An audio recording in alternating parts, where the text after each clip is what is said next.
বন্ধুরা আইপিএল নিলামে সব রেকর্ড ভেঙে চুরমার ঋষভ পান্ত যা টাকা পেলেন শুনলে মাথা ঘুরবে। কোটি টাকার রেকর্ড মূল্য নাম লেখালেন লখনৌ সুপার জায়ান্টে। বন্ধুরা আপনারা যদি দেখতে চান তাহলে ভিডিওটি লাস্ট অবধি দেখতে হবে, চ্যানেলটিকে সাবস্ক্রাইব করতে হবে, লাইক দিতে হবে এবং নোটিফিকেশন বেল আইকন দাবাতে হবে। বন্ধুরা সৌদি আরবের জেড্ডায় আজ আইপিএল এর মেগা নিলাম চলছে ধুমধুমার যুদ্ধ।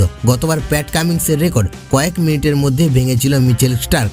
আজকের আইপিএল এ মেগা নিলামে যেন তারই পুনরাবৃত্তি চোখে পড়ল। বন্ধুরা 26.75 কোটিতে পাঞ্জাবের নাম লেখালেন টুর্নামেন্টের ইতিহাসে সবচেয়ে দামি ক্রিকেটার। তকমা পেয়েছিলেন শ্রেয়াস আয়ার, কিন্তু কয়েক মিনিটের বেশি তার মাথায় স্থায়ী হলো না সেই মুকুট।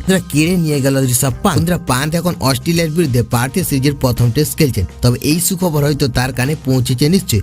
লখনৌ সুপার জায়ান্ট রেকর্ড টাকায় তাকে দলে নিয়েছে। বন্ধুরা 27 কোটি টাকায় লখনৌ নিল পান্তকে। আইপিএল এর ইতিহাসে এই টাকা কোনোদিনও পৌঁছায়নি। 27 কোটি টাকায় ভারতীয় দলের উইকেট কিপারকে কিনল সঞ্জীব গোয়েঙ্কার লখনৌ সুপার জায়ান্ট। শ্রেয়াসের সর্বাধিক দামে বিক্রি হওয়ার রেকর্ড কয়েক মুহূর্তের মধ্যে ভেঙে গেল। বন্ধুরা রাইট টু ম্যাচ প্রয়োগ করে দিল্লি দলে রাখতে পারত, তারা চেষ্টাও করেছিল।